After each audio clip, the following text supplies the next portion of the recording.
Hello, great community, and all of you at this exciting AI and education meeting.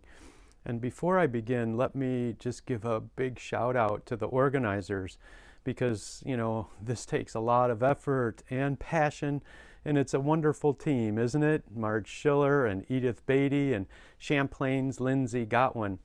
And Marge, I love the trailer you just sent me on Stan and the Four Fantastic Powers.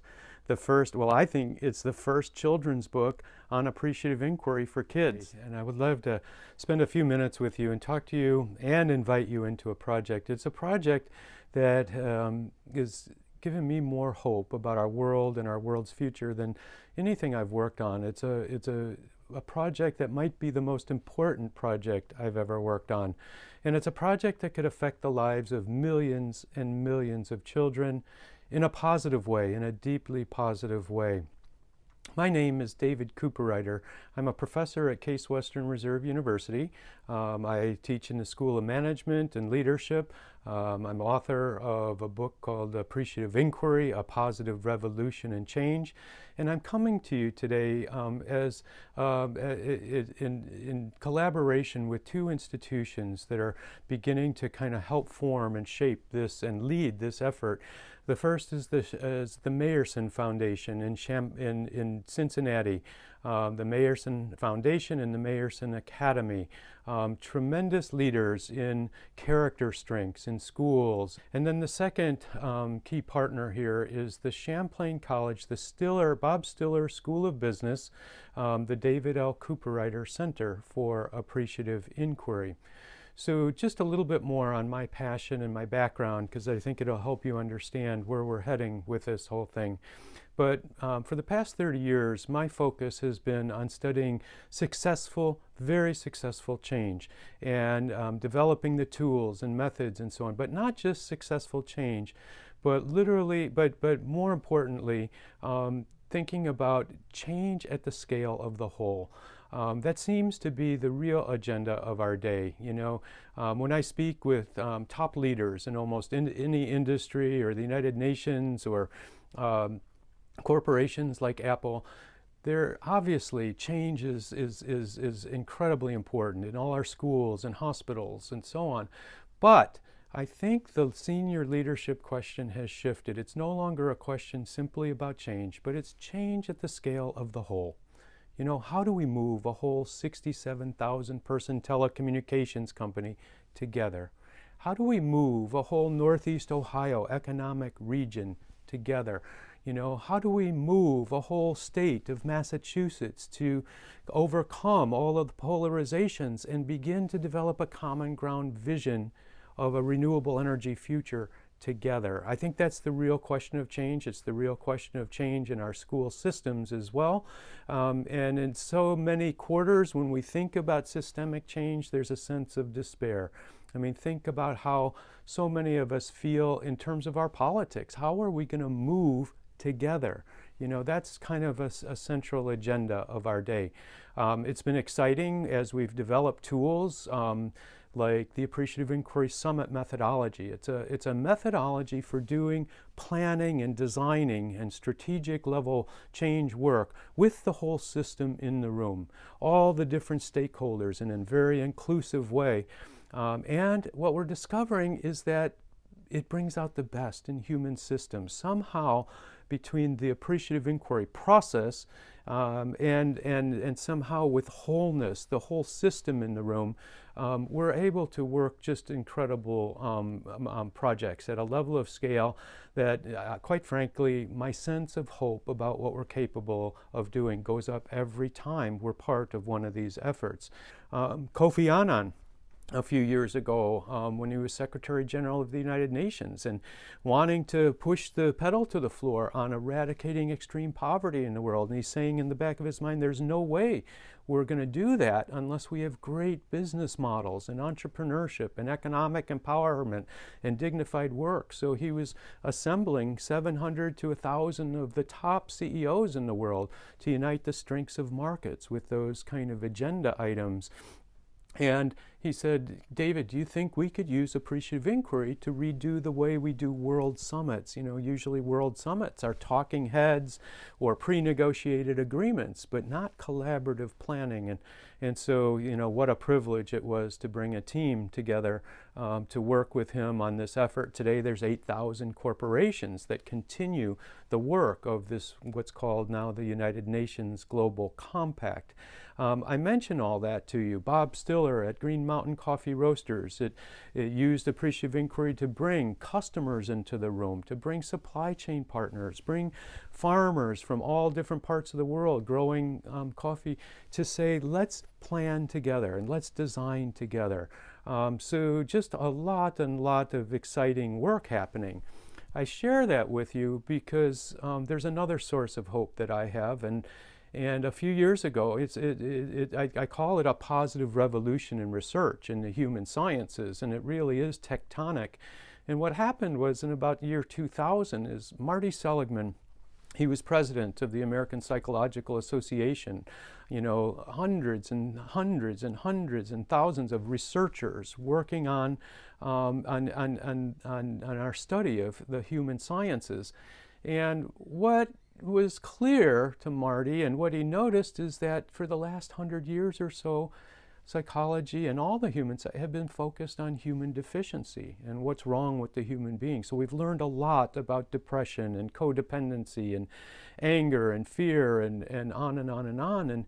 And he started, there was one statistic that I read or heard where out of 44,000 journal articles, 98.9% of those were on what's wrong with the human being, the studies of anger and fear and depression. And we didn't have any studies of hope, inspiration, and joy. And so Marty said, let's at least have a 50-50. Let's create a positive psychology that's focusing on what gives life to the human being and what are the characteristics of the good life, and how do we propel people beyond just a negative state to flourishing and thriving in their full potential. Anyway, many of you know about that field that's been emerged, and I just have to say the knowledge generation and the good science is enormous. A privilege that I had was then Marty and I were invited together to go to Australia. We were asked to do 11 speeches across the country, Marty focusing on the individual and me focusing on the institution, and the response was so powerful. And then we visited some schools that Marty helped catalyze in terms of real pioneering work in the educational field with positive education, Geelong Grammar School and St. Peter's College in Australia. And we started seeing so much potential, and one of the ministers of education could sense the potential of maybe raising this as a national level discussion. And I felt like the timing was right in our own country as well, and other countries. Mexico is really doing some tremendous work. And so Marty and I started talking. He said, but Dave, we don't really have the tools for moving whole systems. This requires an acceleration. Maybe we could use the Appreciative Inquiry Summit methodology. So that's where that discussion began to think about, can we pioneer a national level kind of summit to really move things forward? John Dewey said, education is not preparation for life, that education is life. What's occurring is that as human flourishing goes up, then guess what happens to math, reading, and writing as well. The other part of it is also, it says that a teacher's ability to flourish is important to a child's ability to flourish, and a teacher's ability to flourish is dependent also on having an institution that flourishes, institutions that are fully human in a developmental sense. And so my premise is also that as we discover and design more positive workplaces like we've done at places like Johnson & Johnson, well, why couldn't that be done also with schools?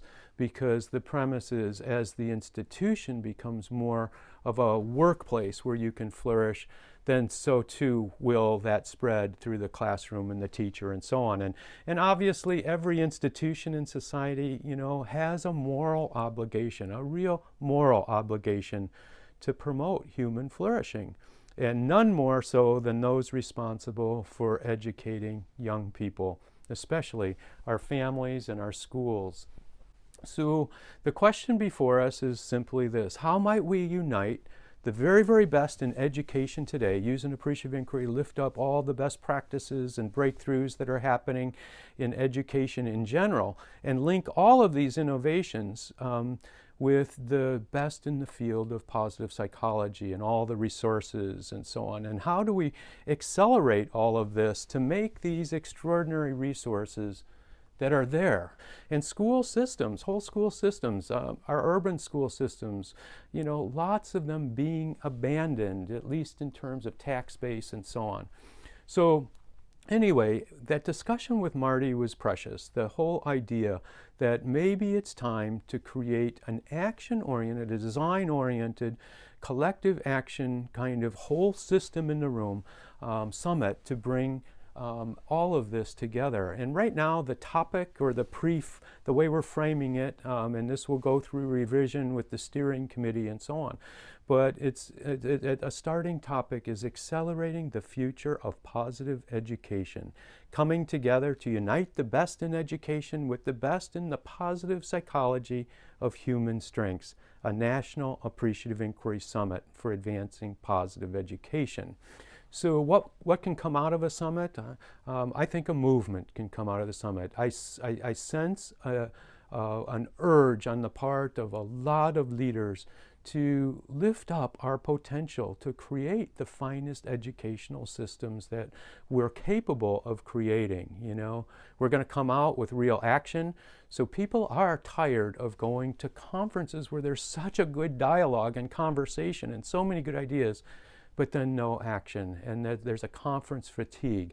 Well, Appreciative Inquiry Summit goes way beyond that conference fatigue because it moves into this design phase. I anticipate that we'll come out of the summit with, you know, 20-some working groups, really significant ones, on policy, on teacher curriculum, on things like, well, I could see a big school system like Chicago or Houston Independent School System raising their hand saying, make us a pilot, you know, let's really take it seriously in this school system and then spread everything we learn.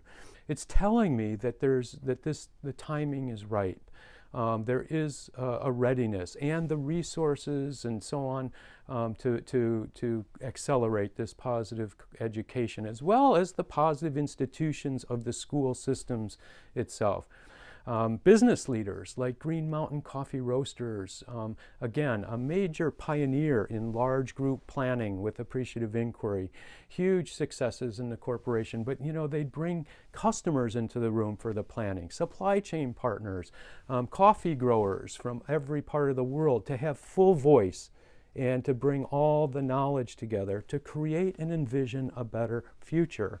So, you know, let me just say that I'd love to invite you in as a thought partner. And I think this is a task of historic opportunity and importance. I think it's the kind of work where we'll say at the end of our lives, I know for me it's certainly true, I think we'll say, you know, my life had meaning because I was part of that project. And I think that's telling. So it's just a couple ways that you can help us. Help us identify key stakeholders. Again, the room needs to be filled with regulators and superintendents and top principals and school systems that want to move in this direction, and business leaders and the faith community, design firms. Think about stakeholders in terms of a mix that can create real power with information, with creativity, with a commitment to the best in education. Help us think about celebrities, for example, or funders or investors. Help us think about corporations who care. One of my experiences is that business leaders get it. You know, they say, this is so important for my own child. You know, I want teachers who can see the best in that child. I want teachers who can lift up the true, the good, the better, the possible, and help make exciting learning. Help us make this available to other countries. Our intention, again, is to work it at a national level because of all the context and culture and specificity involved in education. educational systems, but we want to give away all the tools and all the knowledge that's created through this project. Help us unite with top thought leaders in education, and be part of our community. Let me just end by saying, again, at a personal level, I think that this might be the most important piece of work that I've been involved with, and I've been involved with some really, really exciting and impactful things. But I feel like we have the opportunity to affect the lives of millions of children, and it's all there. The timing is right. And I love Pablo Casal's, the celloist. I love his comment.